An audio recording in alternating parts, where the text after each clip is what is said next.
Hello friends, welcome to my channel. আশা করছি তোমরা ভালো আছো।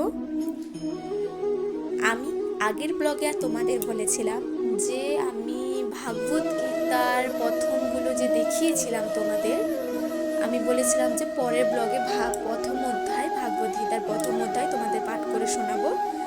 যেটা হচ্ছে পাঠ করে শোনাচ্ছি। বিশ্বযোজক।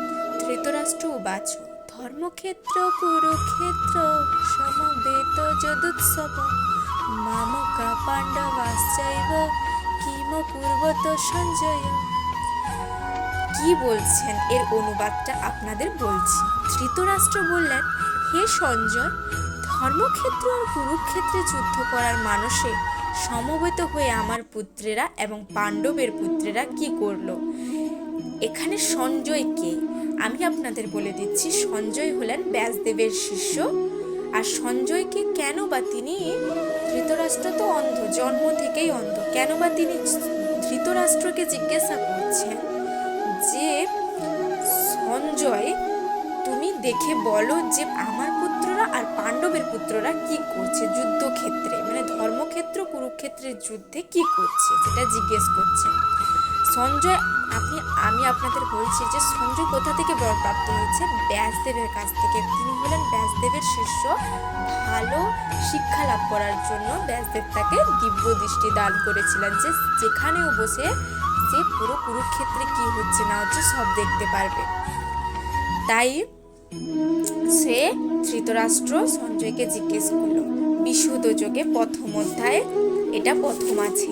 তারপরে দ্বিতীয় আছে দৃষ্টাত পাণ্ডবিনীকং বৃহং দুর্যোধনস্তদা আচার্য সঙ্গম রাজ্য বচনম প্রবৃত্তয়। সঞ্জয় বললেন, হে রাজন, পাণ্ডবদের সৈন্যসজ্জা দর্শন করে রাজা দুর্যোধন দ্রোণাচার্যের কাছে কি বলল? রাজা দুর্যোধন দ্রোণাচার্যকে কি বলল?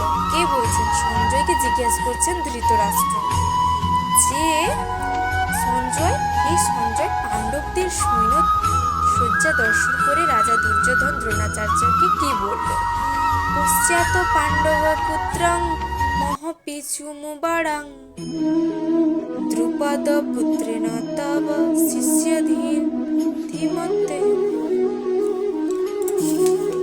হে আচার্য, পাণ্ডবের পুত্রেরা দর্শন করেছে আপনার বুদ্ধিমান শিষ্য দ্রৌপদীর পুত্র অত্যন্ত দক্ষতার সঙ্গে বৃহৎ আকারে রচনা করেছেন। এইটাই বলতে চাইছেন। আচার্যকে, আচার্য হলেন মানে আচার্য কাকে বলা হচ্ছে? হে আচার্য মানে ব্যাসদেব, দ্রোণাচার্যকে বলা হচ্ছে, ব্যাসদেব নয়, দ্রোণাচার্যকে বলা হচ্ছে। তো আপনারা দেখলেন যে আমি তিনটা শ্লোক আপনাদের, চারটা শ্লোক, চারটা শ্লোক আপনাদের পড়ে শোনাবেন। কেমন লাগলো প্লিজ আপনারা সাবস্ক্রাইব করবেন এবং কমেন্ট করে জানাবেন যে কেমন লাগলো।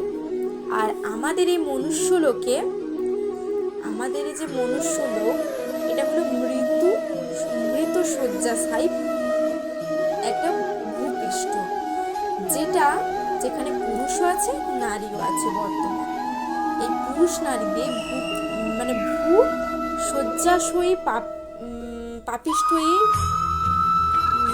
এই পৃষ্ঠটা স্ত্রী ও নারী দিয়েই গঠিত, যার কারণে অনেক লোক পাপ কার্য করছেন।